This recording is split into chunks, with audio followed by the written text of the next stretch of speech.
श्रीगुरुभ्यो नमः। शुक्लांबरधरं विष्णुं शशिवर्णं चतुर्भुजं प्रसन्नवदनं ध्यायेत् सर्वविघ्नोपशान्तये। गुरवे सर्वलोकानां विषये भवरोगिणां निधये सर्वविद्यानां दक्षिणामूर्तये नमः।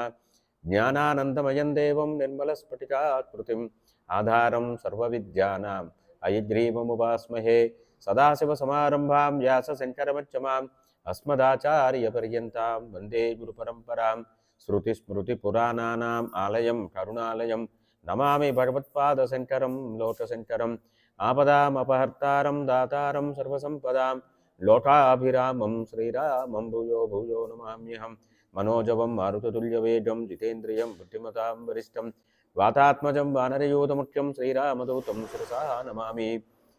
विश्वेशं माधवं डुण्डिं दण्डपाणिं च भैरवं वन्दे काशीं गुहां गङ्गां भवानीं मणिचण्डिकां। तीष्टदंष्टमहाकाय कल्पान्तधानोपम भैरवाय नमस्तुभ्यम् अनुज्ञां दातुमर्हसि। अन्नपूर्णे सदापूर्णे शङ्करप्राणवल्लभे ज्ञानवैराग्यसिद्ध्यर्थं भिक्षां देहि च पार्वती। नारायणं नमस्कृत्य नरं चैव नरोत्तमं देवीं सरस्वतीं व्यासं ततो जयमुदीरयेत्। व्यासाय विष्णुरूपाय व्यासरूपाय विष्णवे नमो वै ब्रह्मनिधये वासिष्ठाय नमो नमः। वसुदेवसुतं देवं कंसचाणूरमर्दनं देवकी परमानन्दं कृष्णं वन्दे जगद्गुरुं श्रीकृष्णं वन्दे जगद्गुरुं। हरये नमः हरये नमः हरये नमः हरये नमः। गोपिका जीवनस्मरणं गोविन्द गोविन्द जानकीकान्तस्मरणं जय जय राम राम। శుకవీరేంద్రుల వారు మన్వంతరాల గురించి వర్ణించారు. వర్ణిస్తూ తామస మన్వంతరం గురించి చెప్తూ ఈ తామస మన్వంతరంలో విష్ణు భగవానుడు హరి అనే నామంతో ప్రసిద్ధి ఎట్టడం జరిగింది. ఈ మన్వంతరంలోనే స్వామివారు మొసలి పట్టుకున్నటువంటి గజేంద్రుడిని రక్షించారు అని చెప్పారు. ఆదర్శవంతమైన శ్రోత ఎలా ఉండాలంటే పరీక్షణ్ మహారాజులా ఉండాలి. వెంటనే ప్రశ్న వచ్చింది అతనికి. ఏదో చెప్పేసేర్లే ఇవాళ వేరే అయిపోతుంది ప్రవచనం వెళ్ళిపోదామని ఆలోచన ఉండదు పరీక్షణ్ మహారాజుకి. సప్తాహంలో వారం రోజులు ఆయన ఆకలి లేదు, దప్పిక లేదు, విశ్రాంతి లేదు, ఏమీ లేదు. వారు చెప్తున్నారు వింటున్నాడు, చెప్తున్నాడు వింటున్నాడు. ఒక సందర్భంలో అడుగుతారు పరీక్షణ్ మహారాజు, ఏమయ్యా ఆకలి మీద ధ్యాస లేదు, తిండి మీద ధ్యాస లేదు, దప్పిక మీద ధ్యాస లేదంటే, నేను ఈ హరికథామృతం తాగుతున్నాను కదా, నాకు ఆకలి దప్పిక నిద్ర అలసట ఏమీ లేవండి, ఇంకా తాజాలి ఇంకా తాజాలి ఇంకా తాజాలి అనే తపన నాలో ఉన్నది అన్నాడు పరీక్షణ్ మహారాజు. చెప్పేవాళ్ళు సుఖేంద్రుల్లా ఉండాలి, వినేటువంటి వాళ్ళు పరీక్షణ్ మహారాజులా ఉండాలి. అప్పుడు పరీక్షణ్ మహారాజు అడిగాడు, మహాత్మా అసలు ఈ మొసలేమిటి, ఈ గజేంద్రుని పట్టుకోవడం ఏమిటి, ఈ కథని వివరంగా కొంచెం తెలియజేయండి. ఎందుకంటే ఏ కథలో అయితే ఉత్తమ శ్లోకుడైనటువంటి శ్రీమన్నారాయణుడి గురించి వర్ణించారో ఆ కథలన్నీ నాకు వినాలని ఉందన్నాడు. మనం ఏ కథలు వినాలి, ఎక్కడ శ్రీహరిని కీర్తిస్తారో ఎక్కడ పరమాత్మని కీర్తిస్తారో ఆ కథలు మాత్రమే వినాలి. మనం అలా చేస్తున్నామా? ఇక మీదటైనా మనం నిర్ణయించుకోవాలి, నేను ఏదైనా కథ వినాలి, ఏదైనా చూడాలి, ఏదైనా మాట్లాడాలి, ఏదైనా చెప్పాలి అంటే శ్రీహరి గురించి మాత్రమే, భగవంతుడి గురించి మాత్రమే నేను మాట్లాడతాను, భగవంతుడి కథనే వింటాను అని నిర్ణయం తీసుకుందాం. క్షీరసాగరంతో పరివేష్టితమైనటువంటి 10,000 యోజనాల ఉన్నతమైనటువంటి ఒక త్రికూటము అనే పర్వతం ఉన్నది. ఆ పర్వతము స్వచ్ఛమైనటువంటి నదీ జలాలు ఉన్నాయి, సరోవరాలు ఉన్నాయి. మంచి దేవతాస్త్రీలందరూ అక్కడ విహరిస్తూ ఉంటారు. మంచి శుద్ధమైనటువంటి జలము, శుద్ధమైనటువంటి వాయువు ఉంటుంది అక్కడ. అనేక రకాలైనటువంటి చెట్లు ఉన్నాయి. ఎన్ని చెట్లు ఉన్నాయో మనకి ఇవాళ మనకు కనిపించే చెట్లన్నీ అక్కడ ఉన్నాయి. అక్కడ ఒక వనం ఉన్నది, అక్కడ గిరికా వనము అనే వనము. ఆ వనంలో ఒక ఏనుగుల రాజు ఉన్నాడు. అతడు ఒక రాజులాగా చాలా మదించిపోయి ఉన్నాడు. అతనికి పరివారం ఉన్నారు. ఆ పరివారాన్ని వెంట పెట్టుకొని అతను వనంలో తిరుగుతూ ఉంటాడు. ఎప్పుడైతే అతను వనంలో తిరుగుతూ ఉంటాడో జంతువులన్నీ భయపడిపోతూ ఉంటాయట అతన్ని చూసి. అంటే ఎవడికి మదం ఎక్కువ ఉంటుందో, ఎవడికి నలుగురు వెనకాలు ఉంటారో వాడేమిటంటే నన్ను చూసి అందరూ భయపడాలి అనే భావనలో ఉంటాడు. ఆ స్థితిలో ఉన్నాడు గజేంద్రుడు. అయితే అతడి అనుగ్రహం పొందిన వాళ్ళు ఉంటారు. మనకు కూడా నాయకులు చూస్తుంటాం కదా, వాళ్ళకి వ్యతిరేకంగా ఉన్నవాడిని అన్ని రకాలుగా దెబ్బతీస్తారు. వాళ్ళ వెనకాలండి వాడు ఏదన్నా సరే నువ్వు అన్నదే సరి అయింది అనుకుంటున్న వాళ్ళని అందరం ఎక్కిస్తూ ఉంటారు. ఈ గజరాజు కూడా కొంతమంది అనుగ్రహం పొందిన వాళ్ళు ఉన్నారు. కొన్ని తోడేళ్ళు, వరాహాలు ఇత్యాదులు. వాళ్ళకి మాత్రం స్వేచ్ఛ ఇచ్చాడు, మీ ఇష్టం అనేసి అతన్ని అంగీకరించాలి. ఈ రకంగా ఉన్నాడు. ఒకనాడు సరోవరంలో ప్రవేశించాడు గజేంద్రుడు. హాయిగా నిర్మలమైన జలాల్లో స్నానం చేశాడు. నదిలో కానీ పవిత్ర తీర్థంలో కానీ స్నానము అంటే సంకల్పం చెప్పుకొని వెళ్ళడము, 3 మునకలు మండము, బయటకు వచ్చేయడమే. అక్కడ జలవిహారం చేయకూడదు. ఈతలు కొట్టడము, అవి చేయడము, అక్కడ క్రీడలు, వినోదించుటాలు, ఫోటోలు తీసుకోవడాలు, వీళ్ళు వాళ్ళ మీద నీళ్ళు పోయడం, వాళ్ళ నీళ్ళ మీద పోయడం, అవి ఏవి చేయకూడదు. అవి చేసే గజరాజు ఇబ్బందుల్లో పడ్డాడు. ఇది మనం చెప్పే సారాంశం. అంటే ముందుగానే చెప్తున్నాను మీకు, పట్టుకుంటారని. గృహాసక్తుడై ఉన్నాడు. నా పరివారం, నా భార్య, నా పిల్లలు. ఆడ ఏనుగులు ఉన్నాయి, గున్న ఏనుగులు ఉన్నాయి, చిన్న ఏనుగు పిల్లలు ఉన్నాయి. అందరినీ పరివారాన్ని తీసుకుని వెళ్ళాడు. మనం కూడా పరివారంతో వెళ్తాం. అక్కడ మళ్ళీ సెల్ఫీలు, ఫోటోలు తీసుకోవడాలు ఇవన్నీ పడతాం. గంగా నది పవిత్రము, పవిత్ర స్నానం చేయాలి, పవిత్రతను కాపాడాలనే భావన ఉండదు మనకి. ఈ గజరాజు అలా చేశాడు. శుభ్రంగా స్నానం చేశాడు గజేంద్రుడు. అక్కడ ఆడ ఏనుగులు ఉన్నాయి. వాళ్ళ దగ్గర బాగా ఇవ్వాలి కదా, ప్రేమ చూపించాలి. వాళ్ళ మీద తొండంతో నీళ్లు పోస్తున్నాడు. ఆ ఆడ ఏనుగుల మీద గున్న ఏనుగు మీద చేస్తున్నాడు. ఎలా ఉందయ్యా అంటే ఈ గజేంద్రుడు ఇదే నా పరివారము, ఇదే నాకు ఆనందము అనే స్థాయిలో ఉన్నాడు. ఈ సంసార సాధనంలో చిక్కుతున్న మనం కూడా గజేంద్రుడమే. అలా ఉన్న సమయంలో అదే సరోవరంలో మొసలు ఉన్నది. ఆ మొసలు వచ్చి ఈ గజేంద్రుడిని పట్టుకుంది. పోరాడుతున్నాడు. ఎన్ని సంవత్సరాలు పోరాడాడండి? సహస్రం, 1000 సంవత్సరాలు పోరాడాడు. అలాగా ఒకరోజు కాదు, 2 రోజులు కాదు, 1000 సంవత్సరాలు పోరాడుతున్నాడు. పోరాడుతుంటే జలములో ఉన్నప్పుడు మొసలికి బలం ఎక్కువ ఉంటుంది. ఏనుగుకి అంటే ఏ ప్రాణులు అయితే జలంలో నివసిస్తాయో వాటి జలంలో స్థానబలం అంటారు దాన్ని. అక్కడ మీ జిల్లాలో మీకు బాగా పరువు, ప్రఖ్యాతి, బలం అన్నీ ఉంటాయి. ఇదే మన ఊర్లో అయితేనా నేను ఈ పాటికి విడిపించద్దును అంటాడు వీడు. ఎవరికి అనారోగ్యం అయింది అనుకోండి, మన ఊరు అయితే ఇంత ఇబ్బంది ఉండేది కాదు, మనకు అందరూ ఉన్నారు తెలిసిన వాళ్ళు అంటాడు. స్థానబలం ఉంటుంది. ఈ గజానికి బయట అయితే గజానికి బలం ఉంటుంది, నదిలో నీటిలో ఉన్నప్పుడు గజానికి బలం తక్కువైపోయింది. ఆ మొసలి పై చేయి అయిపోయింది. రోజు రోజుకి క్షణానికి ఏమవుతున్నది? మొసలి తొట్ట బలం పెరుగుతోంది, గజరాజు బలం క్షీణిస్తోంది. ఇలాగా బంధువులందరూ ప్రయత్నం చేశారు, విడిపించలేకపోయారు. ఎవ్వరు కూడా విడిపించలేకపోయారు. అప్పుడు గజేంద్రుడు అనుకున్నాడు, నన్ను వీళ్ళందరూ కాపాడుతారని అనుకుంటాం మనం. నాకేమైనా అయితే మా అబ్బాయి ఉన్నాడు, మా అమ్మాయి ఉన్నారు, మా అల్లుడు ఉన్నాడు, మా వాళ్ళు ఉన్నారు, వీళ్ళు ఉన్నారు అనుకుంటారు. ఎవడొస్తాడు? ఇక్కడ ఉన్నప్పుడు ఎవ్వడూ ఉండేదేం చెయ్యడు. ఇక పైలోకానికి వెళ్తున్నప్పుడు ఇంకెవ్వడూ అసలు రానే రాడు. మీ అబ్బాయి శ్మశానం దాకా వస్తాడు, అగ్ని పెడతాడు, వెళ్ళిపోతాడు. నాయన నువ్వు వెళ్ళిపోతారు. ఉండేవారు కూడా చూడకూడదు అంటారు కూడా. నువ్వు చూడకూడదు, ఉండకూడదు, వెళ్ళిపో, నువ్వు స్నానం చేసి వెళ్ళిపో, నీ పనులు నువ్వు చేసుకో అంటారు.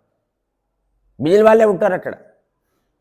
భార్య అసలు ఇంట్లోంచి బయటికే రానివ్వరు. అమ్మ నువ్వు బయటికి రాక ఇక్కడే ఉండి, ఇక్కడి నుంచి దండం పెట్టు, నువ్వే ఇక్కడే ఏడు అంటారు.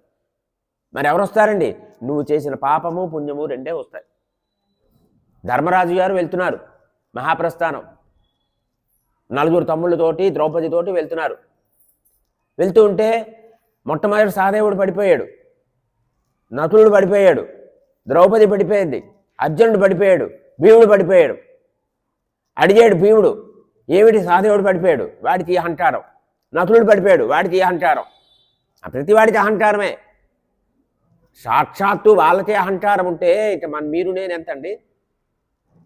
ద్రౌపది పడిపోయింది. ద్రౌపది ఎందుకు పడిపోయింది అన్నాడు. 5గురిని భర్తలైనప్పటికీ కూడా అర్జునుడు అంటే కొంచెం ప్రేమ ఎక్కువ. అంటే ఆ ధనుర్భంజం చేసి ఆ మత్స్యాన్ని కొట్టి గెలిచిన వాడు అర్జునుడు కాబట్టి అర్జునుడు అంటే కొంచెం కొంచెం ఒక రవ్వ ప్రేమ ఎక్కువట మనసులో ఉండేది, బయటికి చెప్పేది కాదు. భీముడు పడిపోయాడు. ఒక్క ధర్మరాజు గారు మాత్రమే వెళ్ళారు. వెనకాల ఎవరు వెళ్ళారు? ఒక కుక్క వెళ్ళింది. విమానం పట్టుకొచ్చారు, రండి మీరు స్వర్గానికి రండి అన్నారు. నేను రానన్నాడు. ఈ కుక్కని తీసుకొస్తేనే నేను వస్తానన్నాడు. కుక్కకి రావడానికి ప్రవేశం లేదన్నాడు. నా తమ్ముళ్ళు పడిపోయారు, నా భార్య పడిపోయింది, అందరూ పడిపోయారు. ఇది ఒక్కటి మాత్రం నాతో ఇట్లా దాకా వచ్చేసింది. బొందితో స్వర్గం అంటారు కదా, అది బొందితో స్వర్గం ఎవరు వెళ్ళలేపారు, ధర్మరాజు వెళ్ళారు, కుక్క వెళ్ళిపోయింది. నిన్ను పరీక్ష పెడుతున్నామయ్యా, ఇది కూడా పరీక్షలో నెగ్గావయ్యా నువ్వు, లేదంటే నేను రానన్నాడు ఆయన. కుక్కను కూడా పంపిస్తే నేను వస్తాను, లేదంటే నేను రానన్నాడు. అది ధర్మం. ధర్మానికి పరీక్ష అలా ఉంటుంది. నిలబడతాడా నిలబడ్డా. ఇప్పుడు మీరు అన్నారు కదా ఇవాళ ఎవరు రాలేదు, అయితే పోన్లేండి నేను రానంటే అయిపోయింది, పడిపోతాను నేను. అట్లా ఎవరున్నా లేకపోయినా స్వామి ఉంటారు కదా, నేను వస్తాను చెప్తాను అంతే. ఎవరి కోసం? వారి కోసం చెప్తున్నాం. ఇది పరీక్షల సమయం అన్నమాట. పరీక్షలో నిలబడ్డాడు ధర్మరాజు గారు. వచ్చింది ఎవరు? ధర్మస్వరూపమే. ఆనాడు యక్షుడిగా వచ్చాడు ధర్ముడు, ఇవాళ సునక రూపంలో వచ్చాడు. ఇది పరీక్షా సమయం. ఎవరు రారు. అప్పుడు అనుకున్నాడు, వీళ్ళెవరూ కూడా నన్ను ఏమీ చెయ్యలేరు, వీళ్ళెవరో ఏదో ఆదుకుంటారు చేస్తారు అని అనుకుంటాం. కానీ ఇది ఎంత కూడా నేను పూర్వజన్మల్లో ఎప్పుడూ కూడా పూర్వజన్మలో ఎప్పుడో ఏదో స్తోత్రాలు చేశాడు గజేంద్రుడు. ఆ పూర్వవృత్తాంతం కూడా చెప్తారు. ఆ వాసన కొంచెం ఇంకా ఉండిపోయింది. ఉండిపోవడంతో స్తుతి మొదలుపెట్టాడు. ఓం నమో భగవతే తస్మై యతతేతాచ్యువాత్మకం పురుషాయ ఆదిబీజాయ పరేశాయ అభిధీమహి. పురుషాయ ఆదిబీజాయ అన్నాడు. అద్భుతమైన స్తుతి చేస్తాడు గజేంద్రుడు. నువ్వు అందరికీ కూడా ఆది బీజం, నువ్వు సృష్టి అంతా కూడా నీ నుంచే ప్రారంభమైంది. అటువంటి నిన్ను బ్రహ్మగారు కానీ ఈశ్వరుడు కానీ ఎవరు కూడా తెలుసుకోలేరు. నీ మాయ తెలియతరమా బ్రహ్మాదులకైనా అన్నారు. బ్రహ్మాదులకు కూడా అతని మాయ తెలియదు, విష్ణుమాయ. అటువంటి మాయ ఎవరి ఏందైతే, ఇదే పోతనజారి పద్యం, ఎవరిలో అయితే జగత్తంతా సృష్టింపబడుతుందో, స్థితి అవుతుందో, లయమవుతున్నదో ఇవన్నీ కూడా నీ వల్లనే అవుతున్నాయి. కాబట్టి నువ్వు సర్వనియాత్మకుడు, నువ్వు సర్వము నియమించేటువంటి వాడివి, నువ్వు పాలించేటువంటి వాడివి. నువ్వు మనిషి ఏమనుకుంటాడంటే ఇది శాశ్వతం అనుకుంటాడు, ఇది శాశ్వతం కాదు. తస్మై నమః పరేశాయ బ్రహ్మనే అనంతశక్తయే అరూపాయోర్వరూపాయ నమ ఆశ్చర్యకర్మనే. భగవంతుడి యొక్క కర్మలు ఎలా ఉంటాయి? ఆశ్చర్యం కలిగిస్తూ ఉంటాయి. అదే రామప్రభావాది ఆశ్చర్యం అంటారు రామాయణంలో. నమ ఆత్మప్రదీపాయ సాక్షినే పరమాత్మనే నమో గిరా మిథురాయ మనసశ్చేతసామపి నమ కైవల్యనాథాయ అన్నాడు. అద్భుతమైన మాట. నమ కైవల్యనాథాయ అన్నాడు. కైవల్యాన్ని ఇచ్చేది ఎవరు? ఆయనే. నాథుడెవరు? ఉమానాథుడెవరు? పరమేశ్వరుడు కదా. సీతానాథుడెవరు? రామచంద్రమూర్తి వారు. రుక్మిణీనాథుడెవరు? శ్రీకృష్ణ స్వామి వారు. మరి కైవల్యానికి నాథుడెవరు? పరమాత్మ శ్రీమన్నారాయణుడు. కైవల్యం ఎవరిస్తారు? మీరు ఆవిడ పిలిచారనుకోండి, మా ఆయన అడిగి చెప్తాను అంటుంది ఆవిడ. అంటే భర్త గారు అనుమతి కావాలి కదా. ఇప్పుడు కైవల్యం నాకు కావాలన్నారు అనుకోండి, కైవల్యం ఎవరిని అడుగుతుంది? విష్ణుమూర్తిని అడిగి చెప్తుంది. అందుకు కైవల్యనాథాయ అని ప్రవర్తించాడు. మనం అనుకోవాలి, ఎవరు కైవల్యనాథుడు? శ్రీమన్నారాయణుడు కైవల్యనాథుడు అనే భావన మనకు రావాలి. నమ శాంతాయ ఘోరాయ మూఢాయ గుణధర్మిణి నిర్విశేషాయ సామ్యాయ నమో జ్ఞానఘనాయ చ. అటువంటి భగవంతుడు నేను నమస్కరిస్తున్నాను అని నమో నమస్తే అఖిల కారణాయ నిష్కారణాయ అద్భుత కారణాయ సర్వాగమాంనాయ మహార్ణవాయ నమోపవర్గాయ పరాయణాయ. అద్భుతమైన స్తుతి. ఈ రకంగా ఎంత చేశాడో, స్తుతి చేశాడు. నమో నమస్తుభ్య మసయ్యవేగ సత్యత్రయ అఖిల దీనగుణాయ ప్రపన్న పాలాయ దురంత శక్తయే తదింద్రియాన మనవాప్తివర్త్మనే అని. మహాత్మా, ఎవరిలో అయితే ఈ మాయ ఎంత కేంద్రీకృతమై ఉన్నాదో అటువంటి పరమాత్మకి నేను నమస్కరిస్తున్నాను. ఎక్కడైనా పేరు చెప్పాడా? బ్రహ్మగారి పేరు వచ్చిందా? శివుడి పేరు వచ్చిందా? నారాయణ పేరు వచ్చిందా? ఎవరి పేర్లు రాలేదు. ఎవ్వరి నామము లేకుండా స్తుతి చేశాడు. అంటే నామానికి, రూపానికి, గుణానికి అతీతుడు పరమాత్మ. ఈ నామాలు ఇవన్నీ కూడా మనం కల్పించుకున్నాం. ఇప్పుడు మీరు రండి అన్నారనుకోండి, ఎవరిని అన్నట్టుగా? మీరు రండి అన్నాం, ఎవరిని? అదే పేరు పెట్టి చెప్తే మీరు రండి అని తెలుస్తుంది. అయ్యా మీరు రండి శర్మగారు అంటే శర్మగారు వస్తారు. అయ్యా ఆంజనేయ గారు, ఆంజనేయమూర్తి గారు మీరు రండి అంటే వారు వస్తారు. ఇక్కడ ఎవరి పేరు పెట్టాడు? ఈ స్తుతి అంతా విన్నారట బ్రహ్మాదులు. మన కాదులే అనుకున్నారట. నమో బ్రహ్మదేవాయ నమోస్తుతే అనలేదు కదా, బ్రహ్మగారు రాలేదు. నమో రుద్రాయ నమోస్తుతే అన్నాడా? అనలేదు. కాబట్టి రుద్రుడు రాలేదు. ఇంద్రాయ అన్నాడా? ఇంద్రుడు అనలేదు. ఏ పేరు లేకుండా పిలిచింది ఎవరు? ఆయన ఆది బీజం ఆయనదనమాట. అప్పుడు ఆయన గ్రహించారు. శ్రీహరి వెంటనే అక్కడికి ఆవిర్భవించారు. ఎలా వచ్చారు? ఆ గజేంద్రుడిని సంరక్షించాలి అనే ఉద్దేశంతో వారు గరుత్మంతుడి మీద అధిరోహణ చేసి వచ్చారు. వెంటనే చూశారు గజేంద్రుడు మొసలి పట్టుకుని మొసలిని ఉద్ధరించారు. మొసలి చక్రం ప్రయోగించారు. మొసలి నుంచి గజేంద్రాన్ని విడిపించారు. నమో భర్తవత్సల భగవానికి జై, నమో భర్తవత్సల భగవానికి జై, నమో భర్తవత్సల భగవానికి జై. వెంటనే బ్రహ్మాది దేవతలందరూ ఉన్నారు, రుద్రుడు ఉన్నారు, అందరూ ఉన్నారు. ఒక్కసారి స్వామివారి మీద పుష్పవృష్టి కురిపించారు. ఎవరయ్యా ఇతను అంటే, పూర్వకాలంలో ఇతర జన్మలో అతడు హూహు అనేటువంటి పేరున్నటువంటి గంధర్వుడు మొసలి. ఈ మొసలి పూర్వజన్మలో గంధర్వుడు. అయితే ఒక శాపగ్రస్తుడైపోయాడు. ఆ శాపం వల్ల అతడు ఈ మొసలి జన్మని పొందాడు. దేవలముని యొక్క శాపం వల్ల మొసలి జన్మ వచ్చింది అతనికి. స్వామివారి యొక్క కృపా పాత్రుడు అయ్యాడు కదా మొసలి లోపంలో ఉన్న గంధర్వుడు. వెంటనే స్వామివారికి పూర్వజన్మ వచ్చేసింది, శాప విమోచనం అయిపోయింది. భగవంతుడి అవతారాలు కేవలము దుష్టుల్ని శిక్షించడమే కాదు, మనం గుర్తుపెట్టుకోవాలి. శాపగ్రస్తులై ఉంటారు. ఆ శాపగ్రస్తుల శాపం నుంచి వాళ్ళకి ముక్తి కలిగించడం కూడా స్వామివారి అవతార ప్రయోజనం. అహల్యకి శాప విమోచనం చేశారు. ఎంతమందికి? కబంధుడికి, విరాధుడికి ఎంతమందిని స్వామివారి శాప విమోచనం చేశారు రామావతారంలో. అదే రకంగా ఇటువంటి ఇక్కడ వచ్చారంటే కేవలము మా మొసలిని సంహరించలేదు, మొసలికి శాప విమోచనం కలిగించారు. పూర్వజన్మ గంధర్వుడి జన్మ, ఆ జన్మ మళ్ళీ కలిగేలా చేశారు. ఇక్కడ గజేంద్రుడు వెంటనే గంధర్వలోకానికి వెళ్ళిపోయింది మొసలి. ఉద్ధరించారు, సంహరించలేదు. ఆయన సంహరించడం అంటే ఉద్ధరించడం. అది తాటకని సంహరించినట్టు కాదు, తాటకని ఉద్ధరించారు. అది శాపగ్రస్తురాలు. అగస్త్యుల వారు శాపం ఇచ్చారు తాటకకి. అగస్త్యుల వారి శాపం ఇస్తే అలా అయిపోయింది. యక్షకన్య ఆవిడ, యక్షుడి కుమార్తె తాటక. అగస్త్యుల వారి శాపం వల్ల ఆ రకంగా అయిపోయింది. ఈ రకంగా ఈ గజేంద్రుడు ఏమిటి అంటే ఒక విష్ణువ్రత పరాయణుడు. ఎప్పుడూ విష్ణుమూర్తిని ధ్యానిస్తూ ఉండేవాడు. ద్రవిడ దేశం అంటే పాండ్య దేశంలో రాజుగా ఉండేవాడు. ఒకసారి అతడు ఒక వ్రతదీక్ష పూనుకున్నాడు. వ్రతదీక్షలో ఉన్నాడు. మంచి భగవంతుడు ఆరాధన చేసుకుంటున్నాడు. శ్రీమన్నారాయణుడు పూజిస్తున్నాడు.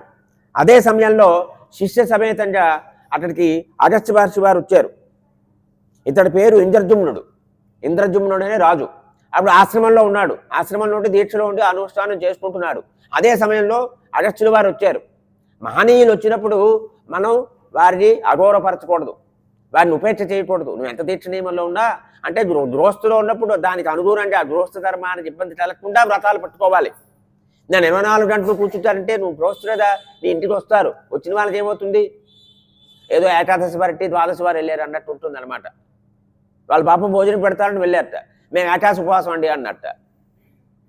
మరేంటి? వాళ్ళు ముందు రోజు ఏకాదశి చేశారు. ఉంటాయి కదా కొంతమంది, ముందు రోజు చేస్తారు, తర్వాత చేస్తారు. వాళ్ళు నేను ఏకాదశి చేస్తుంటారులే అని వెళ్ళాడు ఈయన.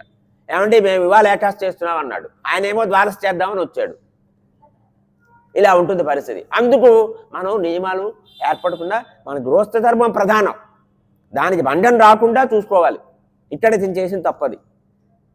ఎంత నియమంలో ఉండా దానికి ఏదో ఏర్పాటు చేయాలి, ఎవరైనా ఏర్పాటు చేయాలి.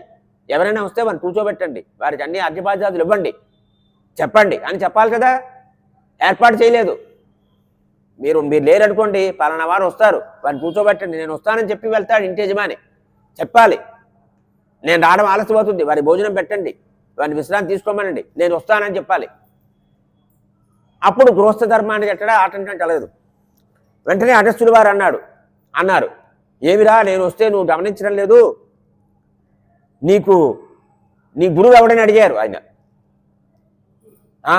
నీ గురువు నీకు చెప్పలేదా అన్నారు ఆయన. అందుకు గురువుకి అంటుకుంటుంది ఏదైనా మన దోషం ఉంటే. గురువు చెప్పాలి ఇవన్నీ కూడా.